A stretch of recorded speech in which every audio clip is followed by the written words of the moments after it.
За ингээд өнөөдрийн сэдэв бол за 3x-ийн зарчим. За ингээд 3x-ийн зарчим гэдэг сонирхолтой хичээлд юг би багтаасан байгаа вэ гэвэл би ер нь юм цаг үетэйг хөл нийлүүлэн алхахын талаар, хурдцтай хөгжлийн талаар бичдэг. Тэгээд Trendy бүсгүй номын маань бас гол санаа нь юу гэхлээр цаг үетэйг хөл нийлүүлэн алхах нь. Тэгвэл цаг үетэйг хөл нийлүүлэн алхах нь юу юм бэ гэвэл яг тухайн цаг үеийн өөрчлөлтүүдтэй өөрийгөө зэрэгцүүлээд хөгжүүлээд өөрчлөөд явахын нэр юм аа гэж ингэж ойлгож болно. За ингээд 3x зарчим буюу 3Х-ийн зарчим бас гэж хэлж болно. Тэгээд ийшээ хичээл рүүгээ орцгоё. За дэлхий маш хурдан өөрчлөгдөж байгаа. За дэлхий маш хурдан өөрчлөгдөж байгаа гэдэг ингээд хүн болгон ярьж байгаа. За техник технологийн хувьд, байгаль орчны хувьд, хүмүүсийн харилцаа хандлагын хувьд тийм маш олон зүйл өөрчлөгдөж байгаа. Гэхдээ энэ ямар өөрчлөлтийг бид нар ингээд ерөнхий яриад байдаг л да. Тэгэхээр бүр ингээд тодруулж хэлэх юм бол юу гэхээр өмнөх 100-аас яг одоо бидний амьдарч байгаа 100 өмнөх 100-аас 2-оос 3 дахин илүү хурдан хөгжиж байгаа.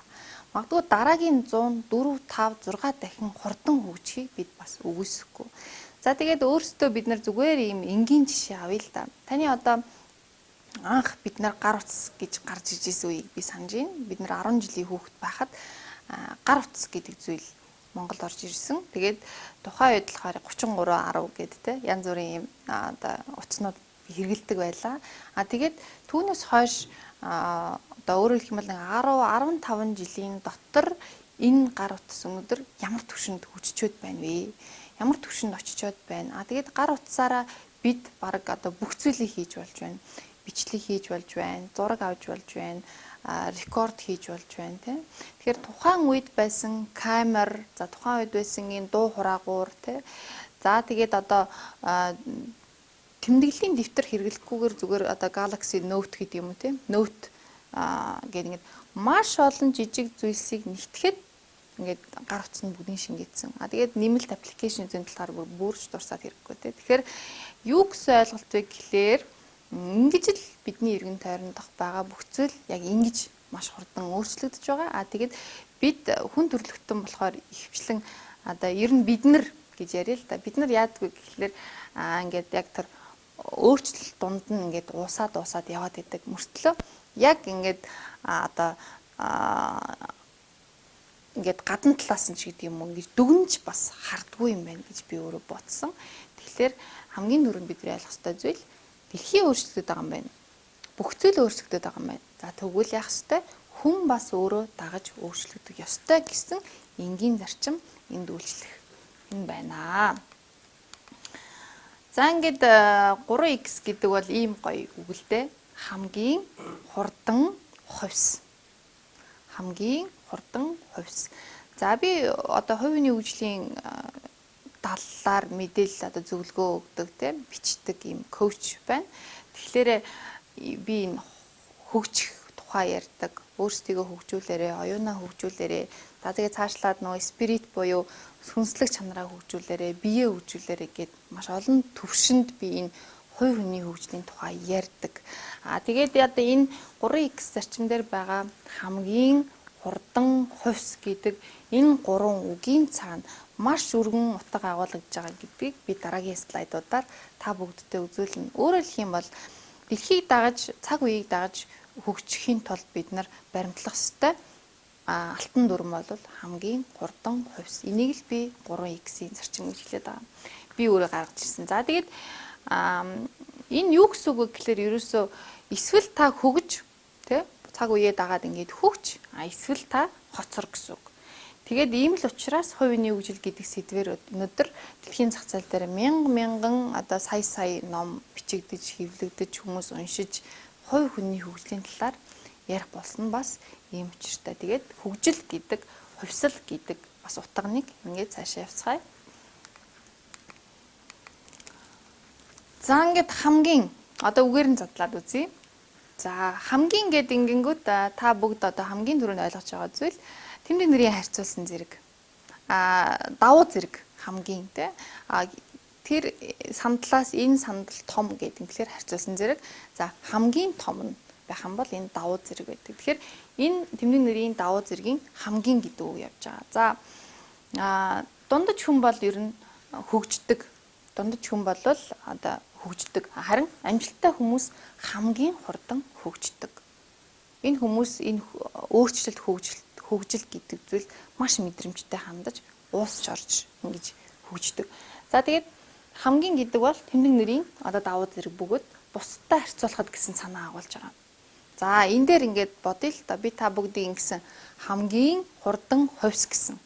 Тэгвэл та хаана хамгийн байх гэдэг юм бэ гэвэл одоо би тань хэлж өгье. Та өөрийнхөө өрсөлдөгчдийн хамгийн, өөрийнхөө хүрээллийн хамгийн, өөрийнхөө одоо байж болох бүх зүйл дээр хамгийн байхыг хичээгээрэй. Гэхдээ энэ бол одоо ингээд таныг супер одоо тий төгс ингээ бай гэсэн үг биш. Зүгээр байж болох боломжоор хамгийн байхыг хичээгээрэй. Маш энгийнээс эхэлдэг. Би танд хэлж өгье.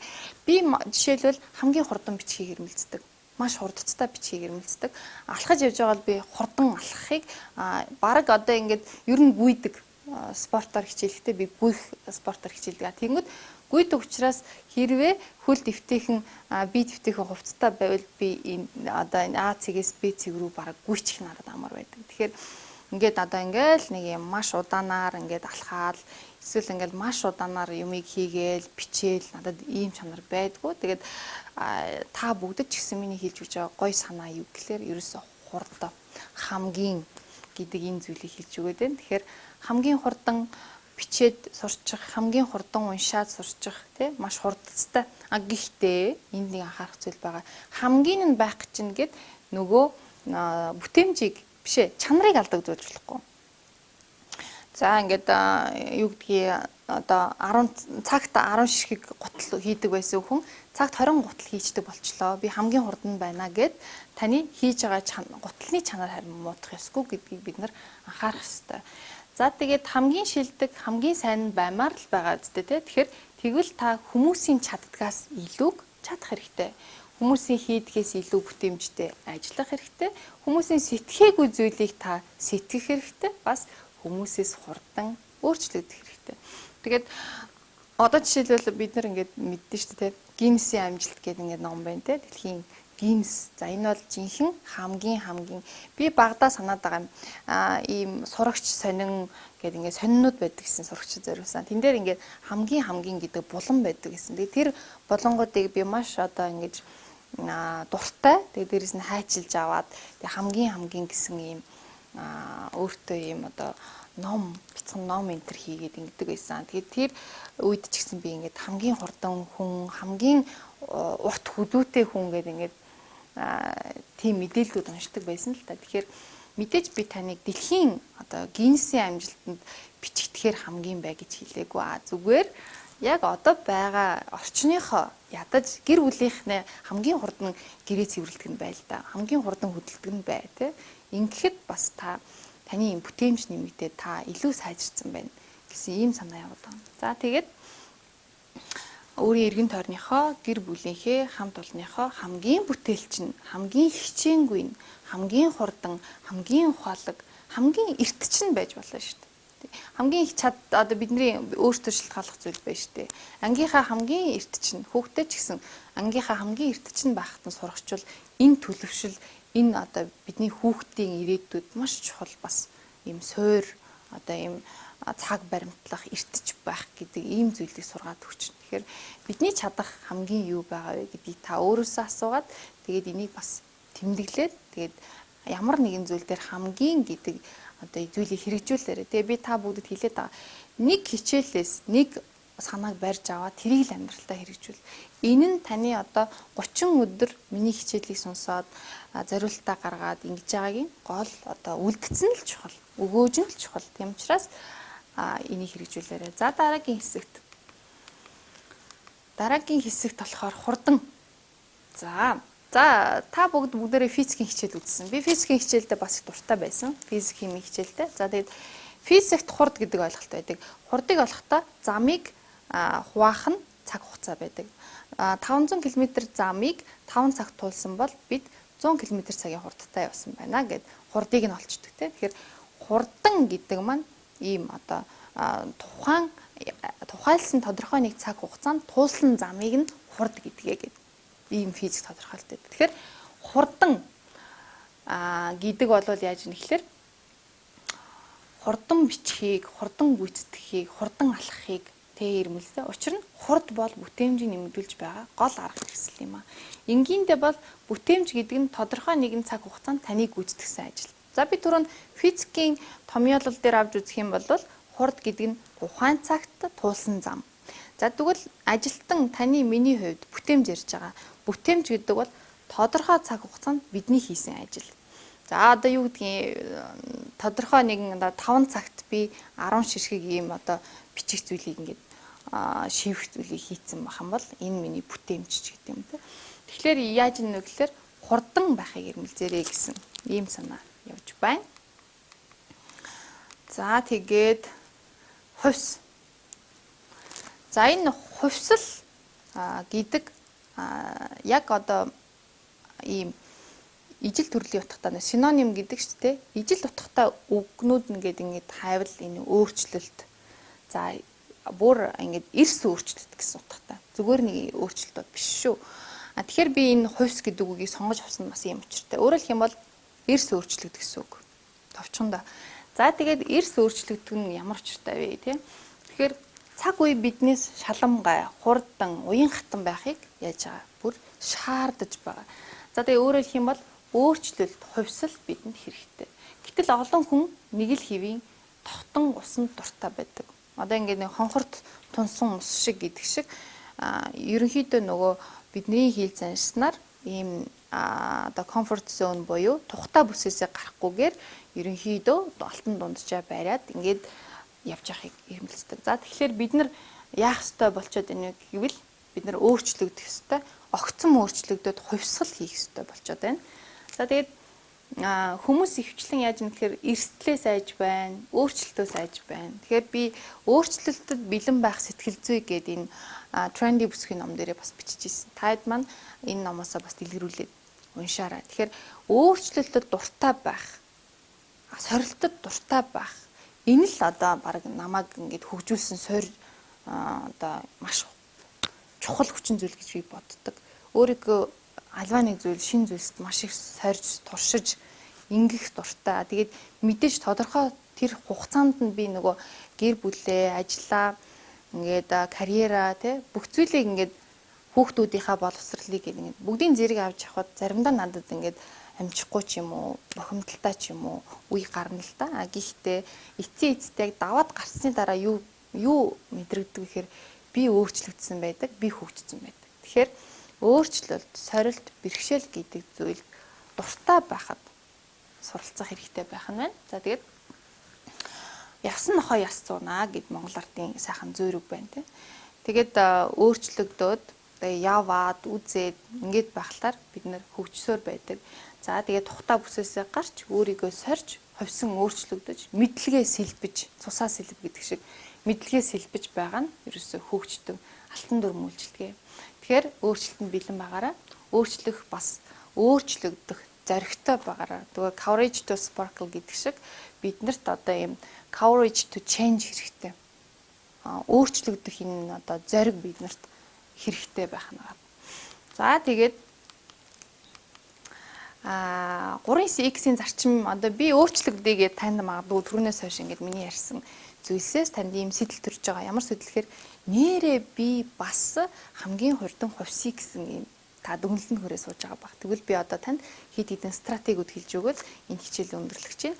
За юу гэхээр насан туршдаа суралц гэдэг зүйлээ дахиад ярина. Таны мэд хэрэмслээ хизээч бүү орхиорой. За шинэ бүхний суралцаарай. Түүндээж дуртай байгаарай. Хүүхдүүдээсээ дутхгүй суралц. За би энэ дээр бас нэг гой санаа хэлж өгье. Ингээд эргэн тойрныхоо хүмүүсийг ажиглахаар юу ажиглагддаг вэ гэхээр за одоо манай хүүхдүүд надаас илүү болчихж байгаа юм дөө. Тэгээд гадаад хэлж үзэж जैन бидний цаг үеэс өөрч болчих. Тэд нар маань илүү хөгжөөд ингээ явчихыг гээд өөрөө ингээд хойно үлдчихдэг байхгүй юу? Өөртөө ингээ хаалт хийгээд за хүүхдүүд минь яваарай ингээд тэгээд.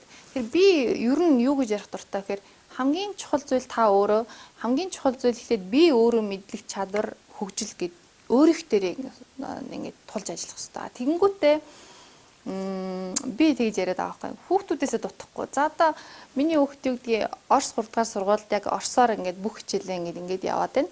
Тэгээд тэднийд бас ингээд удахгүй англи хэл ороод эхэлчихэж байгаа 2 дугаар ангиасаа. Тэгээд цаашлаад ингээд герман хэл гэдэг ингээд тэгээ бусад одоо шинжлэх ухааны хичээлүүд нь ч гэсэн ингээд явах л байх л да. Тэгэхээр хүүхдүүд яаж байгаа гэхээр 10 жилийн жилийн сургуульд очиод өдөржингөө суралцж байгаа шүү дээ. Өдөрт доор хаяж нэг одоо 5 цагийг эднэр боловсрол зарцуулаад аваад ээж нь ядаж 2-3 цагийг мэдлэг боловсролоо сайжруулахад зарцуулаад байвал хүүхдүүдээсээ хоцрохгүйгээр одоо ингээ хөгжиж авах боломж байгаа. Энэ хүүхдүүдийг өрсөлдөх гэсэн үг биш. Нөгөө талаараа юу гэсэн үг гэхээр би өөрөө тэр болгоны мэддэг, би өөрөө чиглэл одоо мэддэг байж гэмээр хүүхдүүдийг зөв чиглэл рүү чиглүүлэх. Хүүхдүүдийнхээ ментор нь байх боломж нэг гарч ирж байгаа. Тэгэхээр энэ бас их сонирхолтой санал байгаа гэж би харж байгаа. Тэгэхээр эзэмшсэн мэрэгжлийнхээ эксперт нь байгаа. Эксперт гэдэг бол ерөөсөө тухайн нэг мэрэгжлийг тултал нь эзэмшсэн хүнийг л эксперт гэдэг. Тэгэхээр энэ хурдан хувьс гэдэгтэй яаж холбогдоод байгаа вэ гэвэл таны мэрэгжилд шин содон юм юу гараад ирвэ? Шин содон ойлголт хаана юу болчих вэ? Тэрийг л барьж аваад судлаад өөртөө наах юм наагаад ингээд явах хэрэгтэй. За тэгээд үүндээ ч хангалттай зориултыг гаргаж өгөх хэрэгтэй. Зах зээлд үн цэнтэй бүтээгдэхүүн хэвээр байхын тулд одоо үүнийг хийх хэрэгтэй. Энийг би карьер менежмент хэсэгт бас та хэдтэй ярьж өгсөн байгаа. Дараагийнх нь юу гэхээр хөгжөөч хүмүүсээр өөрийгөө хүрээлүүлж авах хэрэгтэй. Тэд яадаг вэ гэхээр тэд зогсолтгүй урагшилдаг, эрч хүч нь ундарч байдаг, байнга суралцдаг, гайхалтай хүмүүсийн хүрээлэл донд та үргэлж цэнэглэгдэж хөгжсөөр байх болно. Шинэ найз нөхдөж болох хэрэгтэй. Гэт өнөөдрийнхөө хамгийн хурдан хувьс гэсэн цоо шин гайхалтай сэдвээ өндөрлөж байна. Та бүгд ч гэсэн хамгийн хурдан хувьсаарай. Баярлалаа.